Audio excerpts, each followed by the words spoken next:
Have you ever felt that a relationship didn't end, but it didn't feel alive either? Everything looks normal on the surface.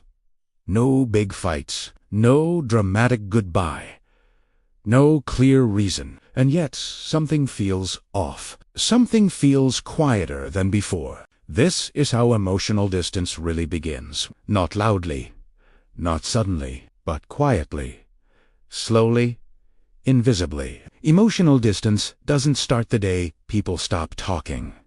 It starts much earlier. It starts the moment someone feels that being fully open is no longer safe. The mind doesn't announce this shift. It simply adapts, one thought at a time, one feeling at a time. You stop sharing small details. You stop explaining how something hurt you. You stop expecting to be understood. And you don't even realize you're doing it. From the outside, everything looks fine. But inside, something has already moved away. The human mind is wired for emotional safety. When safety is present, we expand. We speak, we connect. When safety feels threatened, we retreat. We protect. We reduce exposure. Emotional distance is not a lack of love. It is often a response to emotional overload. To feeling unseen, to feeling misunderstood, to feeling like your inner world requires too much effort to explain. So the mind chooses silence, not because it wants to punish, but because it wants to survive. This is where most people get it wrong. They think distance means disinterest. They think quiet means indifference. But psychologically, silence often means restraint. It means holding back to avoid disappointment, to avoid conflict, to avoid feeling small. The first sign of emotional distance is not less talking. It is less honesty. You still talk. You still respond. You still show up. But you filter. You edit. You simplify. You say it's fine, instead of saying what's actually happening inside. Over time, this filtering becomes automatic. The brain learns that certain emotions are better kept inside.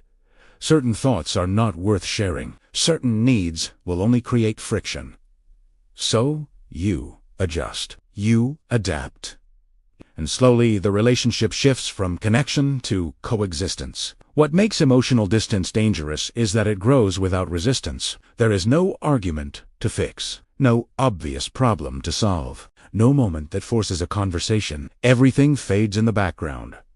And because it fades quietly, it's often noticed too late. The mind forms emotional habits. When someone repeatedly feels unheard, the brain reduces effort. When someone repeatedly feels misunderstood, the brain reduces vulnerability. This is not a conscious decision. It's neurological efficiency. The brain says less sharing equals less emotional risk. Less emotional risk equals more stability. So the distance feels safer than closeness. At least for now. Another overlooked factor is emotional asymmetry. One person may still feel safe expressing everything, while the other has already started withdrawing. This creates confusion. One side feels blindsided, the other feels exhausted, and neither understands when the shift actually happened, because it didn't happen in one moment. It happened in many small moments that were never discussed. Emotional distance also grows when feelings are invalidated. Not aggressively, but subtly. A dismissive tone. A quick solution instead of empathy. A joke instead of understanding. Over time, the nervous system remembers these moments, and it responds by shutting down openness. Not as revenge, but as self. The mind learns patterns faster than people realize. It notices what gets attention.